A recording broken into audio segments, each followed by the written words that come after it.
तो दोस्तों इस वीडियो में math previous year paper solution देखने वाले हैं। तो आप लोग लास्ट तक ज़रूर बने रहिएगा। देखिए ये 9/6/2024 को पूछा गया था। तो चलिए शुरू करते हैं। देखिए कहा था कौन जो है परिमेय संख्या नहीं है। तो देखिए यहाँ पे जो राइट आंसर हो जाएगा, देखिए ये हो जाएगा आपको डी ऑप्शन। ठीक है, कहा था कौन जो है परिमेय संख्या नहीं है। यहाँ पे 0.32322 यहाँ पे देखिए 222 है, तो इसीलिए डी ऑप्शन क्या होगा, राइट होगा। तो देखिए आवर्ती दशमलव नहीं है, ठीक है, इसलिए यह परिमेय संख्या नहीं है, ये अनावर्ती है, ठीक है, अशांत अनावर्ती, इसीलिए डी ऑप्शन। नेक्स्ट देखिए कहता है कि कौन जो है 54 का अभाज्य गुणनखंड है। तो 54 को क्या लिख सकते हैं, 2⁻1 इंटू 3 का क्यूब, यानी option number B. Next question देखिए, कहता है कि यदि p 3 के रूप का हो और q 6 इंटू 5 के रूप का हो, तो भिन्न p/q क्या होगा। तो देखिए ये है पावर n और नीचे में 6 को क्या लिख सकते हैं, 2 इंटू 5 ये कट जाएगा। तो नीचे में ये कट जाएगा, ये नीचे में क्या बचेगा, 2 और 5 ठीक है। तो ये हो जाएगा आपको शांत दशमलव प्रसार, ठीक है। तो याद रखना है कि n बाई, ठीक है, p के पावर या फिर 5 या फिर 2 या 2 और 5, ठीक है, 2 और 5 दोनों के पावर m हो, ठीक है। तो ये क्या हो जाएगा, शांत, ठीक है। तो ऑप्शन नंबर क्या हो जाएगा, ये बी हो जाएगा। नेक्स्ट देखिए 188/220 इसका जो है कथा सरलतम रूप क्या हो जाएगा।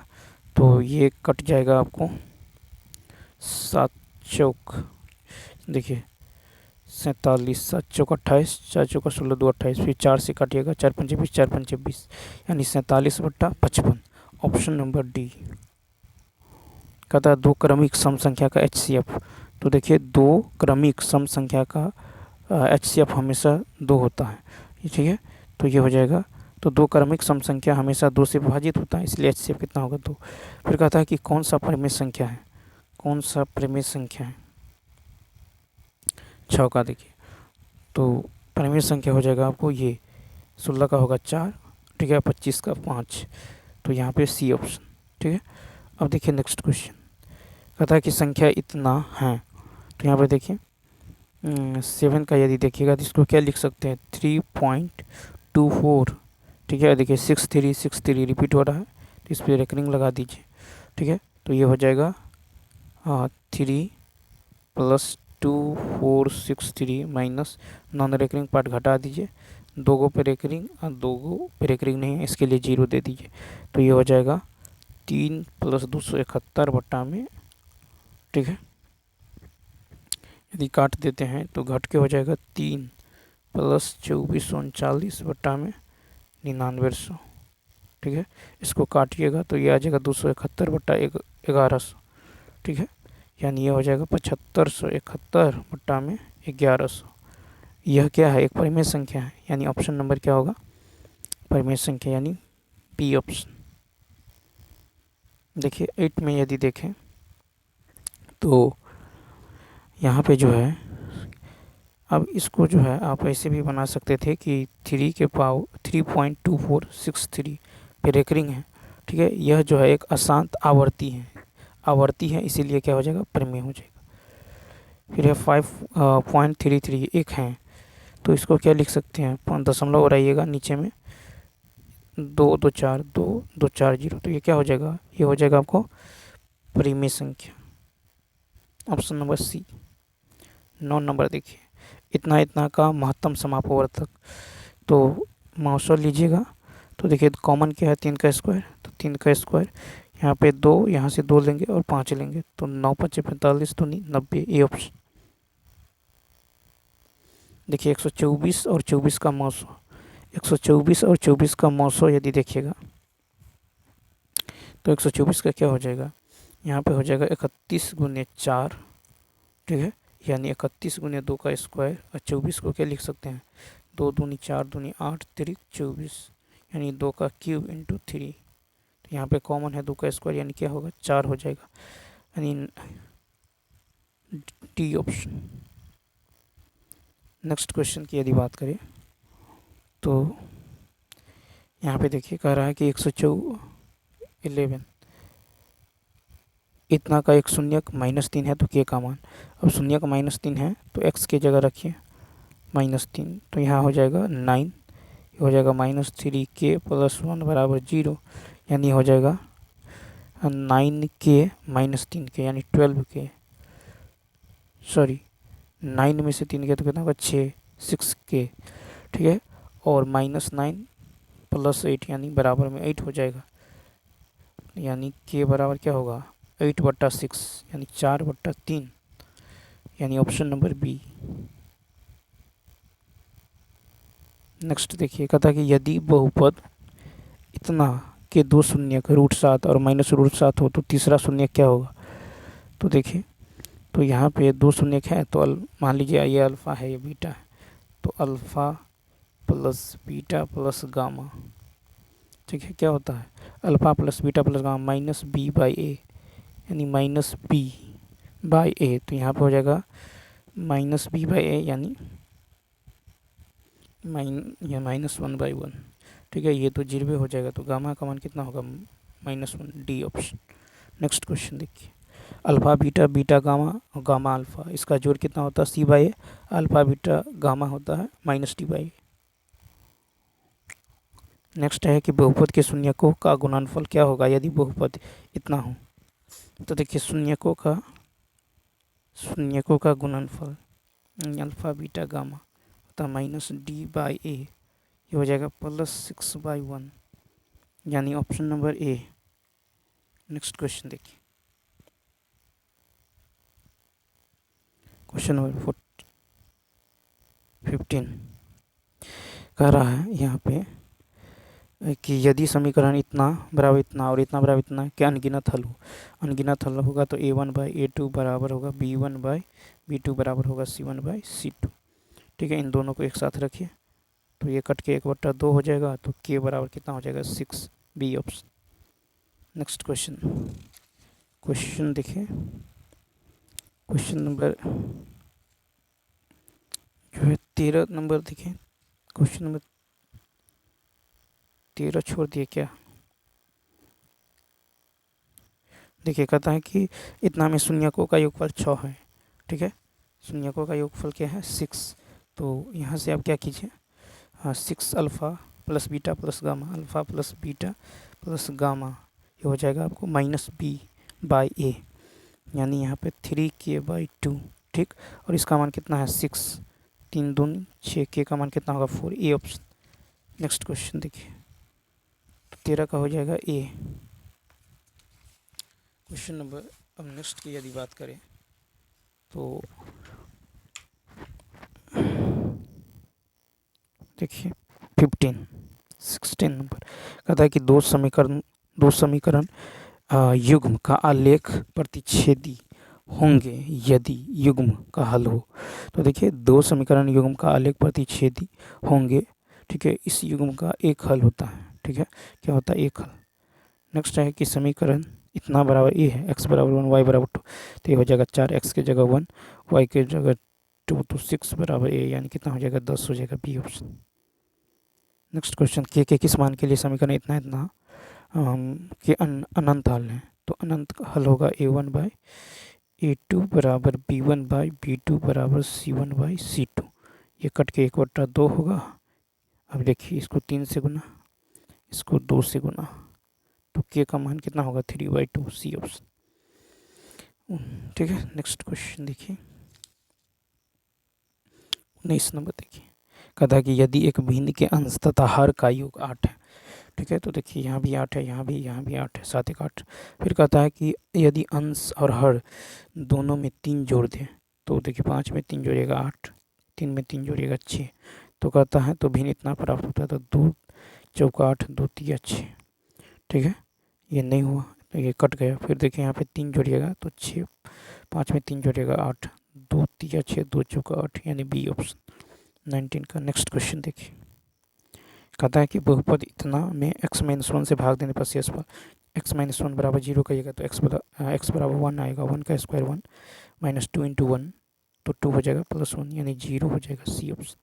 नेक्स्ट क्वेश्चन देखिए, कहता है कि यदि आंकड़े इतना इतना हैं तो इसकी माध्य का करा। तो देखिए सबसे पहले यहाँ पे cos 0 होगा 1, ठीक है। cos 30 जो sin 60 का मान होता है, cos 45 1/√2, cos 60 जो sin 30 का मान होता है, और cos 90 0, ठीक है 0। अब यहाँ पे इसको आरोही क्रम में लेते हैं।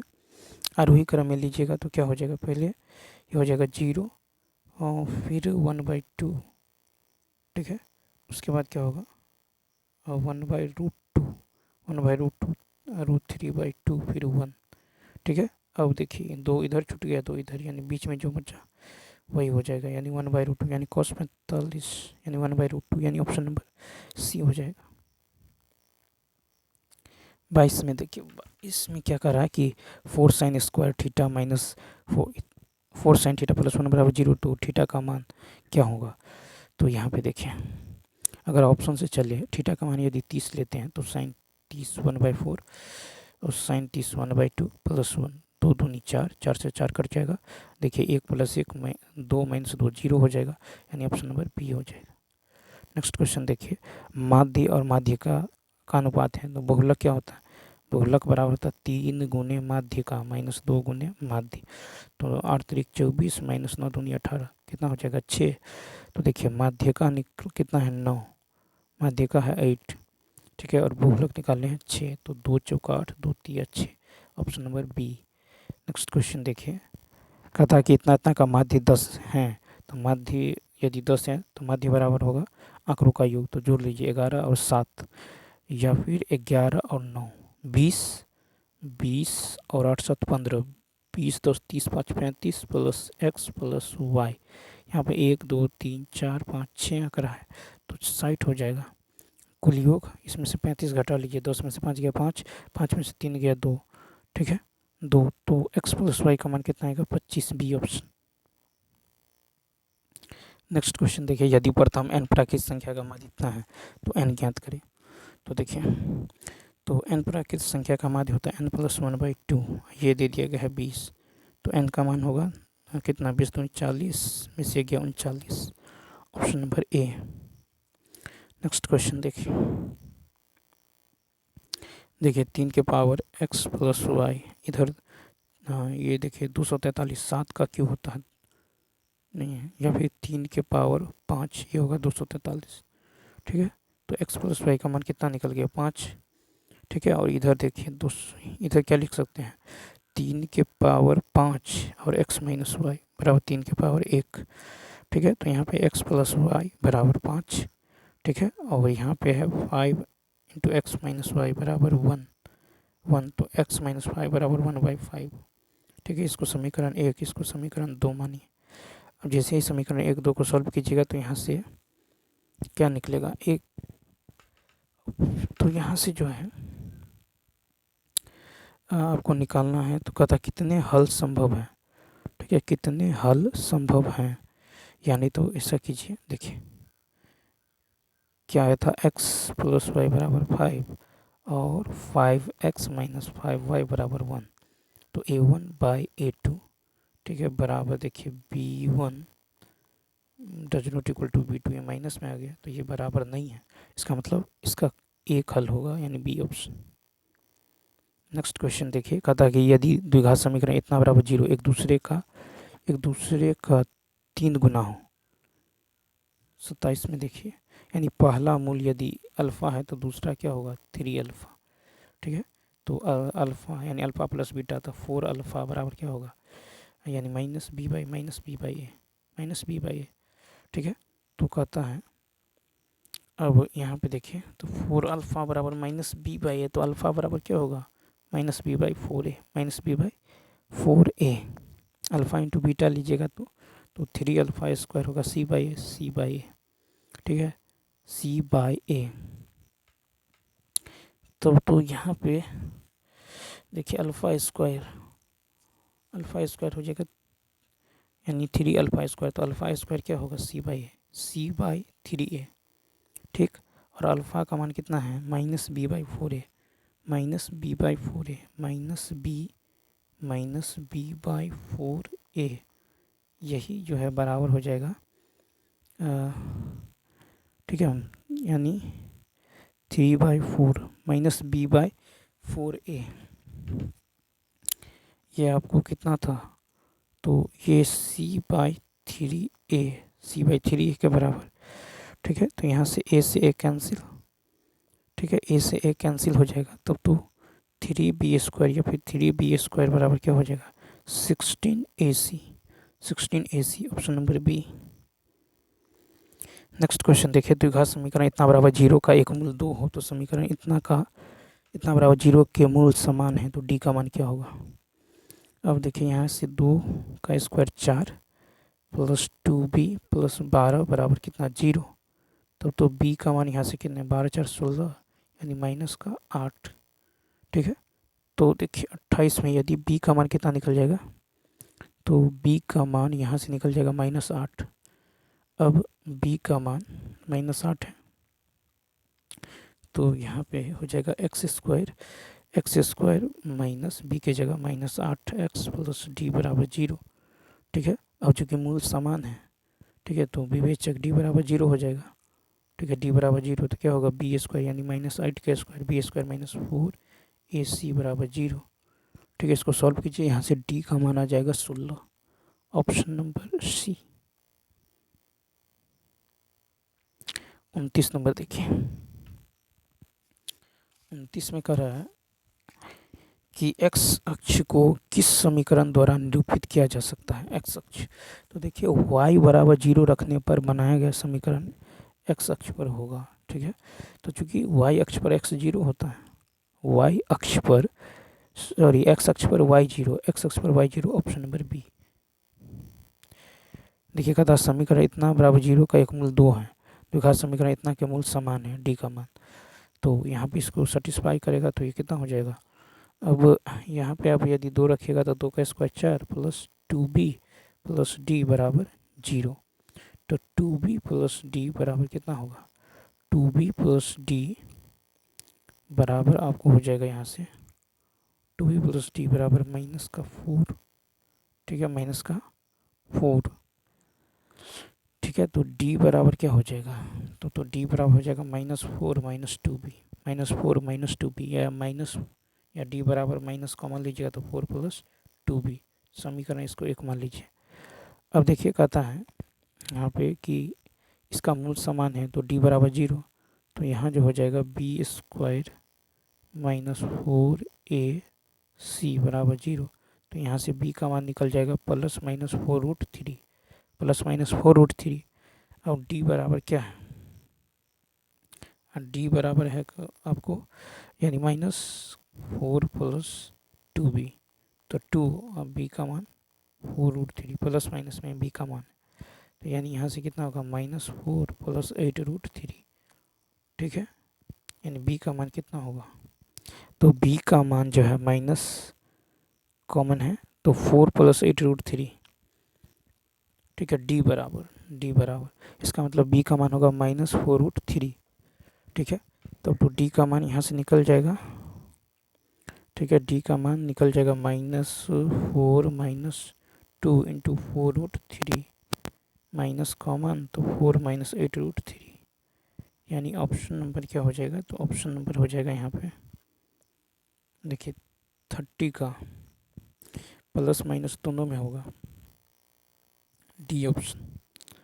नेक्स्ट क्वेश्चन देखिए, कहा कोई व्यक्ति 10 रुपये प्रति शेयर की दर से कुछ शेयर खरीदता है, ठीक है, जिससे वर्ष के अंत में 8% लाभांश मिलता है, कुल लाभांश 300 हैं, उसने कितने शेयर खरीदे हैं। तो देखिए 10 का 8% निकालिएगा तो कितना निकल जाएगा 0.8, ठीक है, 0.8, ठीक है। उसके बाद देखिए यहाँ पे जो है मान लीजिए कि कुल शेयर जो है मान लेते हैं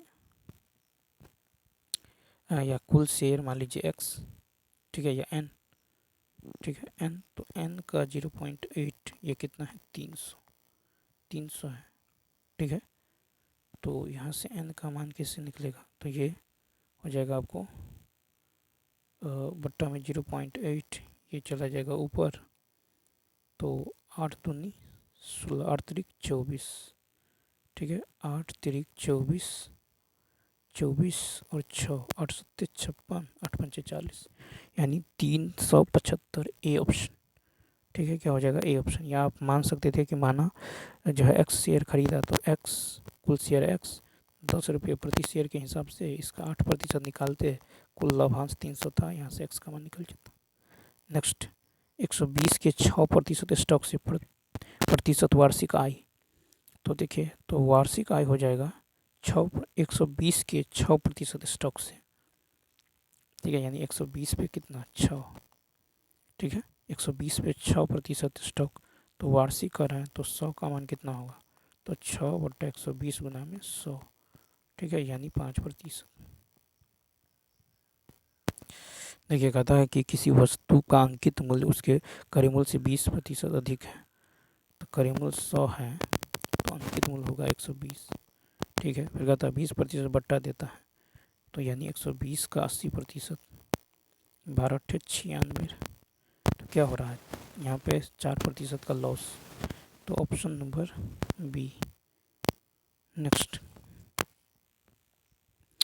34 नंबर देखिए, कहता कि 400 रुपये अंकित मूल्य के खिलौने को, ठीक है, 8% के 2 क्रमिक बट्टे पर बेचा गया है। यदि दुकानदार 16% का केवल एक ही बट्टा की घोषणा करे तो उसे होने वाली हानि। तो 34 में देखिए, अंकित मूल्य 400 है, तो प्रथम मूल्य क्या होगा 400 गुने 400 अंकित मूल्य के खिलौने 8% 2 क्रमिक बट्टे पर बेचा गया। यदि दुकानदार 16% का केवल एक ही बट्टा का घोषणा करे तो 8% यानी 92/100, 92/100, यानी ये हो जाएगा 338.56। ठीक, अब द्वितीय विक्रय मूल्य क्या होगा, सेकेंड विक्रय मूल्य हो जाएगा 400 और 16% छूट तो कितना 84/100, यानी 336। तो घटा लीजिए 338.56 में से 336, ये कितना होगा 2.56, ऑप्शन नंबर ए। 35 नंबर देखिए, कहा कि चक्रवृद्धि ब्याज पर जमा की गई राशि इतना वर्ष में, ठीक है, धन वर्ष 5 वर्ष में दोगुनी हो जाती है, 20 वर्ष बाद होगी। तो 5 वर्ष में चक्रवृद्धि ब्याज पर 5 वर्ष में दोगुनी हो जाती है, ठीक है। तो कह रहा है कि 20 वर्ष में, ठीक है, 5 वर्ष में दोगुनी तो 20 वर्ष, ठीक है, 20 वर्ष में कितना गुनी हो जाएगा। तो यहाँ पे देखिए कैसे क्या करेंगे, तो यहाँ पे अब 12 देखिए, यानी ये हो जाएगा 24 12,000 की धनराशि, 12,000 की धनराशि 5 वर्ष में दोगुनी हो जाती है, 12 वर्ष की, अब तो दोगुनी हो जाती है तो कितना हो जाएगा, यानी 24,000, तो 24,000 बराबर होगा 12,000 इंटू 1 प्लस r/100 के पावर में कितना, तो 5, इसके पावर में हो जाएगा 5, ठीक है, या फिर 1 प्लस r/100 के पावर 5 बराबर होगा 24,000 बट्टा में 12,000, ये कट के कितना होगा 2, ठीक है। तो यहाँ से 1 प्लस r/100 के पावर होगा 2 के पावर 1/5, ठीक है, 2 के पावर 1/5, ठीक है। अब देखिए 20 वर्ष बाद, ठीक है, 20 वर्ष बाद, अब यहाँ से आपको निकालना है 5 वर्ष में दोगुनी, ठीक है, 5 वर्ष में दोगुनी हो जाती है, तो 20 वर्ष बाद मिश्र धन क्या हो जाएगा, तो 20 वर्ष बाद जो है मिश्र धन हो जाएगा आपको 12,000 इंटू 1 प्लस r/100 के पावर में 20, ठीक है, यानी 12,000, इसके जगह क्या लिख सकते हैं 2 के पावर 1/5 पावर 20, 5 का 20, ठीक है, यानी ये हो जाएगा 12,000 2 के पावर 12,000 इंटू 2 के पावर 4, यानी 192 आ जाएगा, यानी सी ऑप्शन। 36 है कि एक व्यक्ति ने जो है कुछ राशि उधार ली, इसे इतना प्रतिवर्ष की 2 समान किस्तों में लौटा दिया। यदि चक्रवृद्धि ब्याज दर 5% है तो उधार ली गई राशि 5% का मतलब होता है 20, तो 20 से कितना होगा 21, 20 का स्क्वायर 400, 21 का स्क्वायर 441, ठीक है। अब देखिए चूँकि किस्त जो है बराबर है तो इसको 21 से गुना करना होगा। 21 दूनी 42, 420, ये हो जाएगा 0, 2, 4, 820। और देखिए प्रत्येक किस्त इतना रुपये की 2 समान किस्त कितना है, 8820, यानी ये 20 गुना है। इसका कितना गुना है, 20 गुना। तो इसको भी 20 गुना कर दीजिए तो कितना होगा, 0, 0, 2 दूनी 4, 8 दूनी 16, यानी 164, सी ऑप्शन। नेक्स्ट क्वेश्चन देखिए, 37 नंबर है कि एक मेज जो है 450 नगद अथवा इतना तुरंत भुगतान। तो यहाँ से प्रिंसिपल, ठीक है। तो 37 में देखिए, तो यहाँ पे मूल्य कितना हो जाएगा, तो किस्त पर ली गई मूल्य इतना रुपया नगद और इतना तुरंत भुगतान, इतना तुरंत भुगतान। तो यहाँ से आप नगद मूल्य है 450, ठीक है। नगद मूल्य है 450, तो किस्त पर ली गई राशि अब कहता है 125 की 2 मासिक किस्तों में उपलब्ध है। तो यहाँ पे होगा 210 प्लस 125 गुने 2, क्योंकि 2 मासिक किस्त में है तो ये टोटल हो जाएगा 460 रुपया, ठीक है। और नगद मूल्य है 450, तो यहाँ से ब्याज कितना निकल जाएगा, 460 माइनस 450, यानी 10 रुपये का ब्याज, ठीक है, 10 रुपये का ब्याज। समय है आपको किस्त योजना, समय 2 मासिक, अब कहता है कि उसके पश्चात इतना रुपया। अब समय 1 महीना हो जाएगा 1/12 वर्ष के रूप में, ठीक। तो मासिक जो है मूलधन का योग निकाल लीजिए। मासिक मूलधन का योग क्या होगा, 450 माइनस 210, ठीक है। तो 450 माइनस 210 प्लस 240 माइनस, ठीक है, 125, 240 माइनस 125, तो ये कितना हो जाएगा, देखिए यहाँ पे, सॉरी यहाँ पे जो हो जाएगा, यहाँ टोटल हो जाएगा 355। तो दर क्या होगा, ब्याज गुने 100, ठीक है, 12 बट्टा में मूलधन गुने समय, तो 355 गुना में 1, यह आ जाएगा 33.80%, ऑप्शन नंबर ए।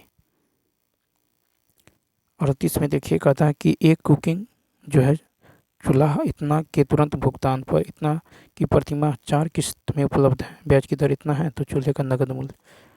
38 में देखिए, तो मान लीजिए नगद मूल्य यदि x है तो शेष राशि होगा x माइनस 520, ठीक है। तो प्रत्येक किस्त का मान होता है p into 1 plus N R by 100 बट्टा n plus n minus 1, n plus n into n minus 1 by 2 into r by 100। इस फार्मूला पे रखिए तो ये होगा x माइनस 520 इंटू में 1 प्लस 4 गुने 25 बट्टा में 100 गुने 12 और बट्टा में 4 प्लस 4 गुने 3 बाई 2 गुने 25 बट्टा 100 गुने 1/12, ठीक है। ये 520 है, ठीक है, 520 बराबर। इसको जैसे ही सॉल्व कीजिएगा यहाँ से x का मान निकल जाएगा आपको कितना, 2500। तो ऑप्शन हो जाएगा सी ऑप्शन। देखिए x अक्ष पर स्थित किसी बिंदु का निर्देशांक, तो ये हो जाएगा x अक्ष पर y0। नेक्स्ट 40 नंबर देखिए, 40 में यदि देखें तो कहता है कि -4 और 3 किस पाद में स्थित है। तो देखिए यहाँ पे होता है प्लस प्लस, यहाँ होता है माइनस प्लस, ठीक है, यहाँ होता है माइनस माइनस, यहाँ होता है प्लस माइनस, तो ये द्वितीय माइनस प्लस है तो द्वितीय में होगा। नेक्स्ट फिर कहता है कि y अक्ष, y का वह मान ज्ञात करें जो इतना इतना के बीच की दूरी 10 है। तो देखिए दूरी बराबर, तो यानी 10 स्क्वायर बराबर होगा x2 माइनस x1 का होल स्क्वायर, 10 में से 2 8 का स्क्वायर 64, फिर ये हो जाएगा y प्लस 3 का होल स्क्वायर, ठीक है, यानी 100 में से 64 घटा लीजिए तो कितना होगा, ये होगा 100, तो 10 में से 4 गया 6, 9 में से 6 गया 3, 36, y प्लस 3। अब देखिए y का मान क्या हो सकता है, y का मान -9 हो सकता है या 3 हो सकता है, ठीक है, -9 और 3, -9 और 3 y का मान, तो यहाँ सी ऑप्शन 41 का। नेक्स्ट क्वेश्चन नंबर देखिए 42, कहता है रेखा पर स्थित 3 क्रमिक बिंदुओं ABC संरेखी होने की शर्त। तो मान लीजिए ABC है, संरेख कब होगा, जब AB जोड़ BC बराबर हो AC, ऑप्शन नंबर ए। कहता है इतना इतना एक समबाहु त्रिभुज बनाते हैं तो बिंदु P का मान, तो मान लीजिए A, B और C है, समबाहु त्रिभुज बनाएगा तो x2 यानी 3 का स्क्वायर 9, फिर √3 का स्क्वायर 9, ठीक है। ये हो जाएगा आपको, यानी भुजा बराबर होना चाहिए, तो यहाँ से AB निकालिएगा तो कितना होगा, यहाँ पे हो जाएगा 12, ठीक है 12, यही बराबर होगा 3 में से 3 गया 0 और प्लस P माइनस √3 का स्क्वायर, P माइनस √3 का स्क्वायर, ठीक है, P माइनस √3 का होल यानी root under x2 minus x1 का whole square plus y2 minus y1 का होल स्क्वायर, ठीक है। तो रूट तो इससे दोनों साइड से हटे जाएगा, स्क्वायर करिएगा तो P ये कितना होगा 12 बराबर P माइनस √3 का होल स्क्वायर, ठीक है। तो यहाँ से आप ऑप्शन के हिसाब से चले तो P के जगह 3√3 यदि रखिएगा, यानी D ऑप्शन से। फिर 44 में देखिए, कहता है कि वह अनुपात ज्ञात करें जो -R3 उस रेखाखंड को 2 - 2 और -12 1 के मिलाने से बना है और अंतः परिच्छेद करता है। तो इसी स्थिति में मान लीजिए ये है और कहता है कि बिंदु ये 8 -8 ठीक है 2 - 2 और इधर है -12 1 को जो है किस अनुपात में, तो मान लीजिए इसको m अनुपात n में विभाजित करता है, ठीक। तो क्या हो जाएगा mx2, तो हो जाएगा mx2 प्लस nx1 बट्टा में m प्लस n, यानी m प्लस n, ये है आपको कितना -8। तो इसको सॉल्व कर लीजिएगा, यहाँ से आपको आ जाएगा 5:2 डी ऑप्शन। नेक्स्ट देखिए 45 में कहता है इतना से बने त्रिभुज का क्षेत्रफल, तो त्रिभुज का क्षेत्रफल क्या होगा 1/2 x1 into y2 minus y3 plus x2 into y3 minus y1 plus x3 into y1 minus y2। 46 में कहता है कि बिंदु इतना से बने त्रिभुज ABC का क्षेत्रफल, तो कितना है, तो 1/2 mod 38 माइनस 42 5 - 1 और पहले वाले को रिपीट कर दीजिए 38, ठीक है, इसका मॉड, तो ये हो जाएगा 1/2 मॉड 3 दूनी 6, फिर 4 1 4, फिर 5 8 40, अब माइनस कॉमन, अब देखिए 8 चौक माइनस का 32, ये हो जाएगा प्लस का 10 और माइनस का 3, तो ये हो जाएगा 6 4 10 यानी 50। इधर यदि आप बात करें तो कितना हो जाएगा -32 और 3, 32 3 35 -35 और इधर कितना है -35 और 20 -35, देखिए 8 चौक 32 और 5 दूनी 10 और 1 तिया 3, तो 35 -35 और 10 -35 प्लस 10 कितना होगा -25, और माइनस प्लस 25 यानी होगा 75, ठीक है। तो 75/2 हो जाएगा, ऑप्शन नंबर सी, ठीक है। नेक्स्ट क्वेश्चन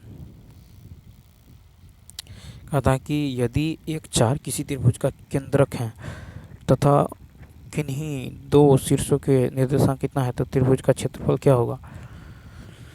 हम देखिए केंद्रक हैं तो यहाँ से केंद्रक 1 बराबर क्या होगा, यानी 9 में से 4 गया तो x1 plus x2 plus x3/3, यहाँ से x3 निकल जाएगा तो 3, 9 में से 4 गया तो कितना होगा -5, इधर +5 आ जाएगा, यानी x3 का मान कितना आएगा 8, ठीक है, x3 का मान आ गया 8। इसी तरह आप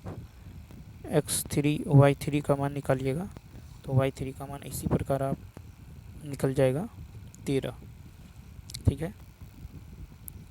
तो त्रिभुज का क्षेत्रफल कहता है, तो अब सब निकल ही गया, तो कितना निकल गया 8 और 13, तो उसी प्रकार जिस प्रकार आपको बताए थे उसी प्रकार आप निकाल लीजिएगा 1/2 मॉड करके, तो इसका जो आंसर आ जाएगा डी आ जाएगा। नेक्स्ट क्वेश्चन देखिए 148 नंबर देखिए, 148 में है कि बिंदु इतना बराबर इतना क्यू बराबर इतना मिलाने वाले आर ए बी हैं तो कौन सकते हैं,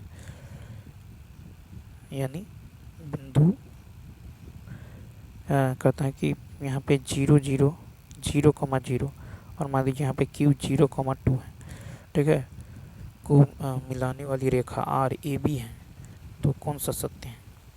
तो आर ए कॉमा बी ये है, हो जाएगा आपको 0,b, ठीक है। तो ए पे ए का मान कितना हो जाएगा 0, ठीक है, 0,b, तो ए का मान हो जाएगा 0, यानी ए ऑप्शन। नेक्स्ट है कि एक ठोस की कुल बीमाएँ होती हैं, तो देखिए ठोस की कुल जो है 3 बीमाएँ होती हैं, लंबाई, चौड़ाई और ऊंचाई। फिर है कि रेखाखंड को यूक्लिड ने क्या कहा था? तो ए ऑप्शन।